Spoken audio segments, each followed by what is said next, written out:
Hello, everyone. Dear various news sources, stop parroting Putin.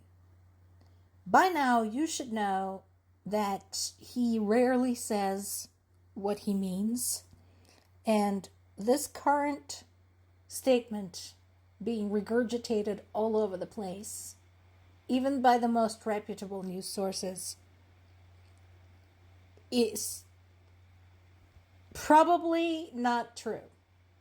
At least not from the standpoint of Putin's administration.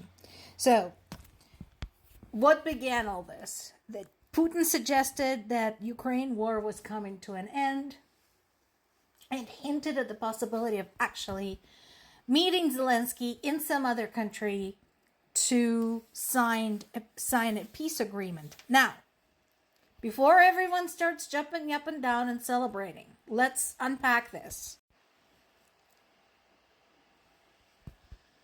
He made statements like that before. It's very likely that this latest one is just him throwing a bone to people of Russia because they're upset about the air raids and oil fires and internet censorship.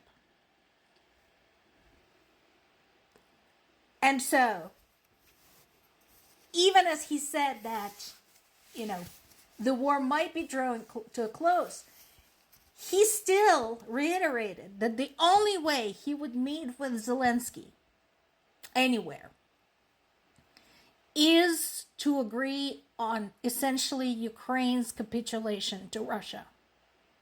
He doesn't want to meet to negotiate. He doesn't want to talk about anything. He doesn't want to sit down and consider what this war that he started is doing to the country and to his people.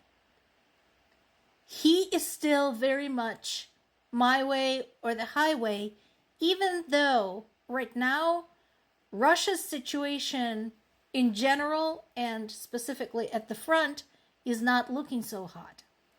So I strongly suggest to everyone, don't get excited about this. This means nothing. Here's confirmation that really there is no plan to end the war. Because Kremlin spokesperson Dmitry Peskov said, it is clear that the American side is in a hurry, but the issue of Ukrainian settlement is too complex, and reaching a peace agreement is a very long road with many complicated details. Well, this is where I disagree. No, it's not complicated. Get the fuck out. Leave. Leave Ukraine alone. That's it. That's the decision that Russian government can make without negotiating with anyone. But since they don't want to make this decision, and since they don't want to take the appropriate action, they're pretending like basically this process is so complicated that no one else can comprehend it. That's all this is. Because the real solution is super simple, and they're just not interested in applying it. Now, they got their stupid parade, and for the most part, things have been kind of quiet, particularly outside of the war zones, outside of the, front itself and the pre-front regions. Notice I said for the most part, because it wouldn't be Russia if they didn't violate a ceasefire. There were strikes against Kharkiv, during which 8 people were wounded, including 2 children. There were attacks on Kherson, during which 7 people, including a child, have been wounded. And again, this is happening on Saturday. This was yesterday. Yesterday, the ceasefire was supposed to be already in effect, because remember, we said it's May 9th, May 10th, May 11th.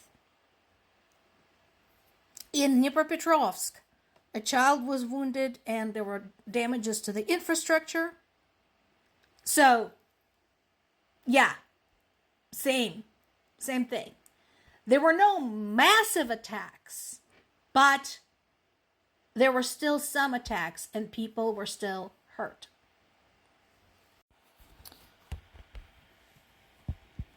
As of right now, Russia is looking at having a third month of no progress and record losses. And so,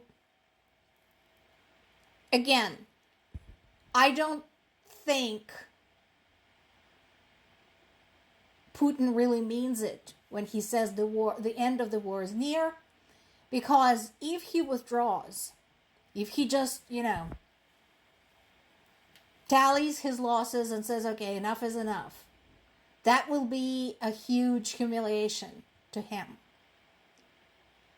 So the only choice he sees is to stay and continue fighting to the bitter end. What I am interested in, after March and April saw basically no movement forward of the Russian troops, is what Ukrainian military is planning, and I'm sure they're planning something, in terms of starting to not just hold the line, but start to move the line. Start pushing the Russian troops out, since they're not going to leave on their own. Understandably, Ukraine and the allies are skeptical about this whole thing, as they should be. And we are still waiting for the word on prisoner exchange, because remember, one of the primary motivators for Zelensky to accept the ceasefire was a big prisoner exchange. And so far, I'm not seeing anything about that. I'm wondering if that somehow fell through, which would be devastating.